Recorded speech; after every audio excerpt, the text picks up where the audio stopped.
আকরাম সহ যে 143 জন ছাত্র দলের কর্মী শহীদ হয়েছেন তাদেরকে স্মরণ করতে চাই। আমি একই সাথে আজকের এই 46তম প্রতিষ্ঠা বার্ষিকীতে স্মরণ করতে চাই বিগত 15 বছর ধরে স্বৈরাচার বিরোধী আন্দোলনে ছাত্র দলের যে সকল সহকর্মী বৃন্দ শহীদ হয়েছে,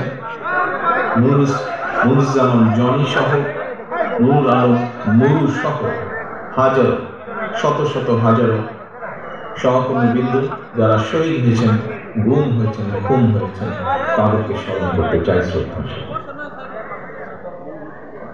প্রিয় সহকর্মী বৃন্দ, দেশ এবং জনগণের কাঁধে চেপে বসা এক ফ্যাসিস্ট মাফিয়ার অপমানজনক পলায়নের মধ্য দিয়ে পার হলো ঐতিহাসিক 2024 সাল।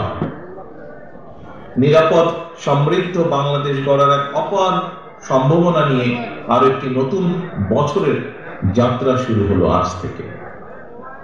নতুন বছরের শুরুতেই দেশের বীর ছাত্র জনতাকে জানাই ইংরেজি নববর্ষের শুভেচ্ছা। একই সঙ্গে আমি সারা দেশে বাংলাদেশ জাতীয়তাবাদী ছাত্র দলের সর্বস্তরের নেতা কর্মী, শুভাকাঙ্ক্ষী সমর্থকদের জানাই সংগঠনের 46তম প্রতিষ্ঠা বার্ষিকীর শুভেচ্ছা ও অভিনন্দন।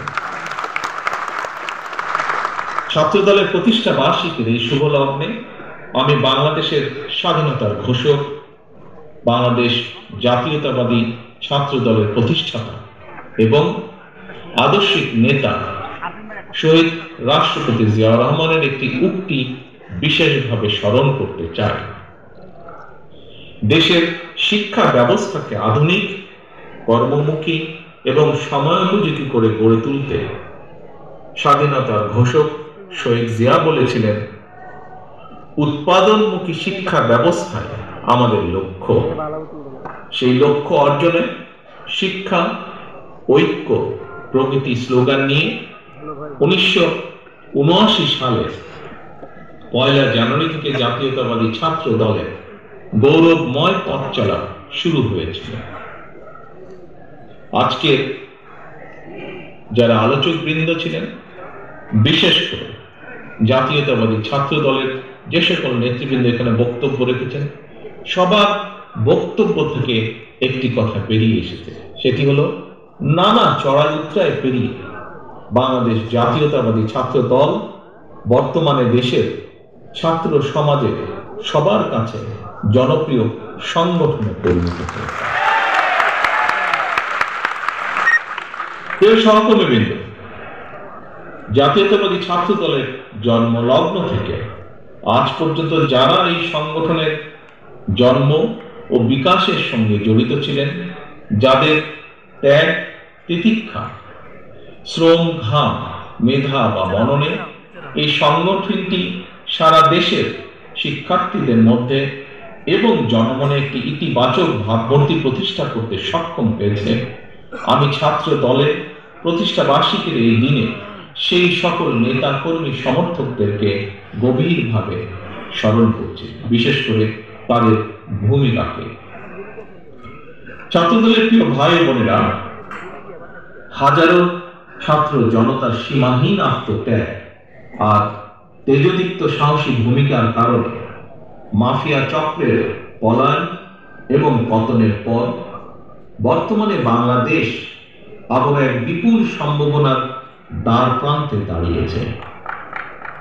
আমাদের সকলকে খেয়াল রাখতে হবে, কোনো হঠকারী সিদ্ধান্তের কারণে যাতে গণ অভ্যুত্থানের আকাঙ্ক্ষা বিনষ্ট হবার পরিস্থিতি সৃষ্টি না হয়, এই ব্যাপারে ছাত্র দলের প্রতিটি নেতাকর্মীকে সতর্ক এবং সজাগ থাকতে হবে। মনে রাখা দরকার, লোভ বা লাভের ঊর্ধ্বে উঠে ভবিষ্যৎ প্রজন্মের জন্য একটি নিরাপদ এবং স্বাবলম্বী বাংলাদেশ গড়তে বিশেষ করে ছাত্র তরুণদের ভূমিকা অপরিসীম। বাংলাদেশকে আন্তর্জাতিক বিশ্বে একটি কার্যকর এবং প্রভাবশালী রাষ্ট্রের ভূমিকায় দেখতে চাইলে বাংলাদেশ নামক রাষ্ট্রের একজন মর্যাদাবান নাগরিক হিসেবে বেঁচে থাকতে চাইলে জ্ঞানভিত্তিক সমাজ ও রাষ্ট্র গঠনের কোনোই বিকল্প নেই। সুতরাং প্রিয় ছাত্র দলের ভাই বোনেরা, তোমাদেরকে অবশ্যই মনে রাখতে হবে, শিক্ষার্থীরাই জ্ঞান ভিত্তিক রাষ্ট্র ও সমাজ গঠনের প্রধান হাতিয়ার। রাষ্ট্র এবং রাজনীতি সম্পর্কে শিক্ষার্থীদের অবশ্যই সচেতন থাকতে হবে। তবে শিক্ষার্থী হিসাবে তোমাদের প্রথম এবং প্রধান লক্ষ্য হতে হবে লেখাপড়া, লেখাপড়া এবং লেখাপড়া। প্রিয় ছাত্রছাত্রী ভাই বোনেরা, দেশকে তাবেদার রাষ্ট্রে পরিণত করে রাখতে পলাতক স্বৈরাচার গত ১.৫ দশকে দেশের রাষ্ট্র ব্যবস্থা, শিক্ষা ব্যবস্থা প্রায় ধ্বংস করে দিয়েছিল। এটি ছিল দেশকে অকার্যকর রাষ্ট্রে পরিণত করার একটি সুদূর প্রসারী ষড়যন্ত্রের অংশ। পলাতক স্বৈরাচার গত ১.৫ দশকে ধর্ম বর্ণ নির্বিশেষে সকল শ্রেণী পেশার মানুষ তথা ছাত্র, শিক্ষক, কৃষক, শ্রমিক, দিনমজুর, নারী, শিশু, আবাল, বৃদ্ধ, বনিতা প্রত্যেককে গণতান্ত্রিক রাজনৈতিক অধিকার কেড়ে নিয়ে দেশ এবং জনগণের স্বার্থের বিরুদ্ধে অবস্থান নিয়েছিল। ফলে ব্যক্তি থেকে সংগঠন তথা বাংলাদেশের পক্ষের প্রতিটি রাজনৈতিক দলের সামনেই দেশ এবং জনগণের কল্যাণে নেওয়া তাদের নিজ নিজ রাজনৈতিক আদর্শ, লক্ষ্য কিংবা কর্মসূচি বাস্তবায়নের পলাতক স্বৈরাচারী ছিল প্রধান বাধা। এ কারণে ৫২-এর ভাষা আন্দোলন, ৭১-এর মুক্তিযুদ্ধ কিংবা ৯০-এর স্বৈরাচার বিরোধী আন্দোলনের মতোই ২০২৪ সালের জুলাই আগস্টে ছাত্র জনতার নেতৃত্বে গড়ে ওঠা ফ্যাসিস্ট মাফিয়ার পতন আন্দোলনে দল মত নির্বিশেষে সবাই ঝাঁপিয়ে পড়েছিল।